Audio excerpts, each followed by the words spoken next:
At one time we dared not even whisper. Now we write and read samizdat, and sometimes when we gather into the smoke room at the Science Institute, we complain frankly to one another. What kind of tricks they are playing on us, and where they are dragging us. Gratuitous boasting of cosmic achievements while there is poverty and destruction at home. Propping up remote, uncivilized regimes. Fanning up civil war. And we recklessly fostered Mao Zedong at our expense, and it will be we who are sent to war against him and will have to go. Is there any way out? And they put trial on anybody they want, and they put sane people in asylums. Always they, and we are powerless. Things have almost reached rock bottom. A universal spiritual death has already touched us all, and physical death will soon flare up and consume us both and our children. But as before, we still smile in a cowardly way and mumble with our tongues tied. But what can we do to stop it? We haven't the strength. We have been so hopelessly dehumanized that for today's modest ration of food, we are willing to abandon all our principles, our souls, and all the efforts of our predecessors and all opportunities for our descendants, but just don't disturb our fragile existence. We lack staunchness, pride, and enthusiasm. We don't even fear universal nuclear war death, and we don't fear a third world war. We have already taken refuge in crevices. We just fear acts of civil courage. We fear only to lag behind the herd and to take a step alone and suddenly find ourselves without white bread, without heating gas, and without a Moscow registration. We have been indoctrinated in political courses, and in just the same way was fostered the idea to live comfortably and all will be well for the rest of our lives. You can't escape your environment and social conditions. Everyday life defines consciousness. What does it have to do with us? What can we do anything about it? But we can do everything. But we lie to ourselves for assurance, and it is not they who are to blame for everything. We, ourselves. Only we. One can object. Gags have been stuffed into our mouths. Nobody wants to listen to us, and nobody asks. How can we force them to listen? It is impossible to change their minds. It would be natural to vote them out of office, but there are no elections in our country. In the West, people know about strikes and protest demonstrations, but we are too oppressed, and it is a horrible prospect for us. How can one suddenly renounce a job and take to the streets?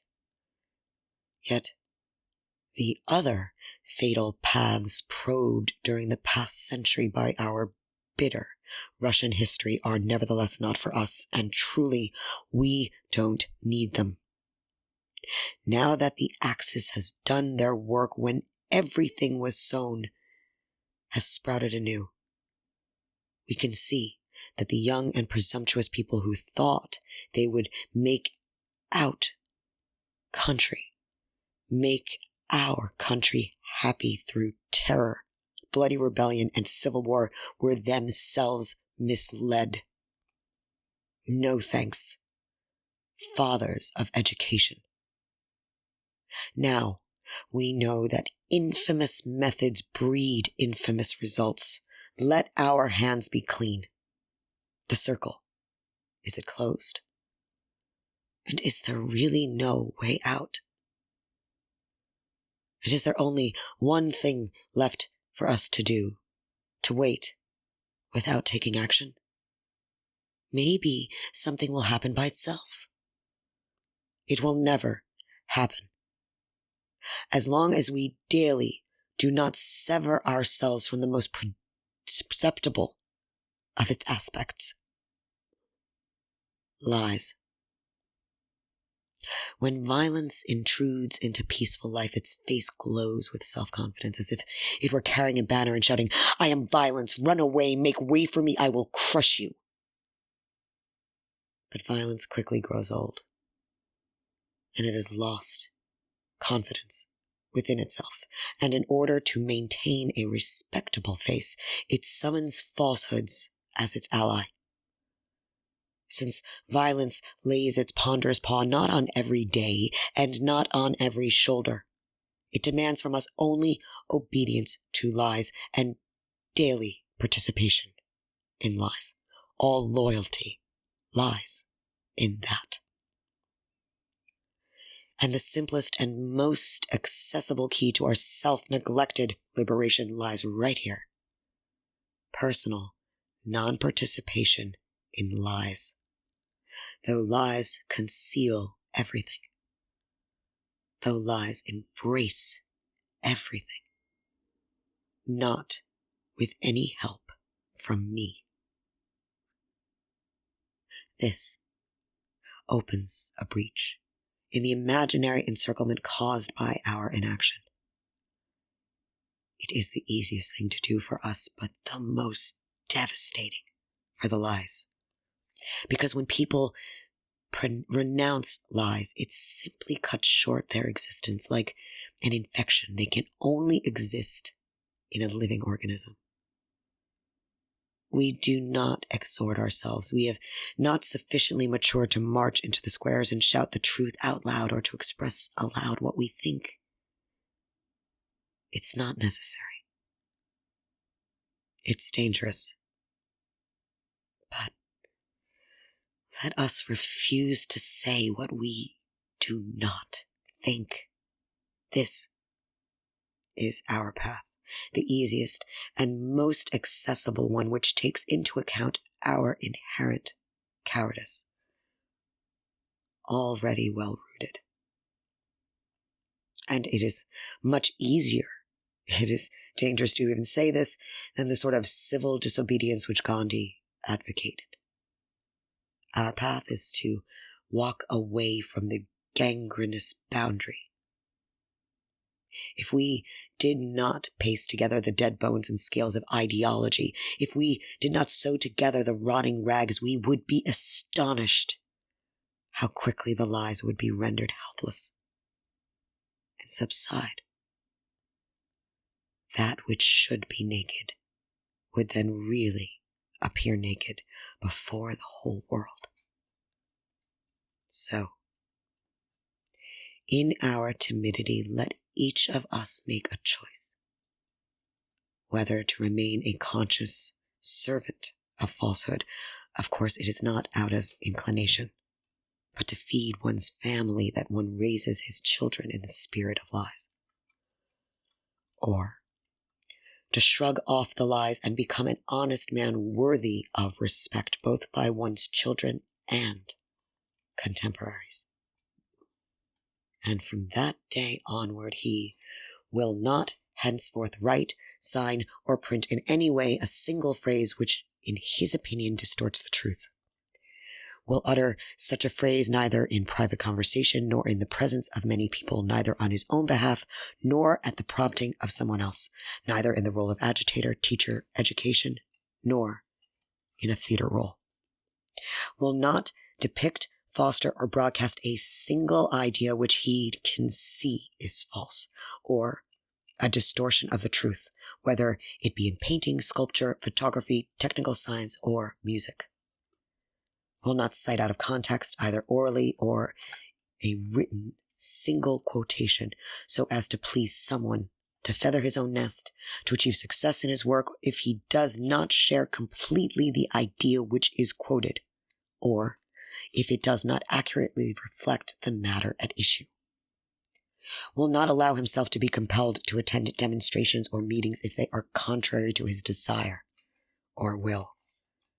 will neither take into hand nor raise into the air a poster or slogan which he does not completely accept, will not raise hand to vote for a proposal which he does not sincerely empathize, will vote neither openly nor secretly for a person whom he considers unworthy or for whom he is doubtful of their abilities, will not allow himself to be dragged to a meeting where there can be expected a force of distorted discussion of any question, will immediately walk out of a meeting, session, lecture, performance, or film showing if he hears a speaker tell lies or purvey ideological nonsense or shameless propaganda, will not subscribe or buy a newspaper or magazine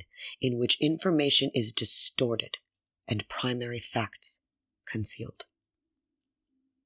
Of course, we have not listed all of the possible and necessary deviations from falsehood, but a person who purifies himself will easily distinguish other instances with this purified outlook. No, it will not be the same for everyone at first. And it will not be easy. Some at first will lose their jobs. For young people who want to live in truth, this will be, in the beginning, complicating their young lives very much.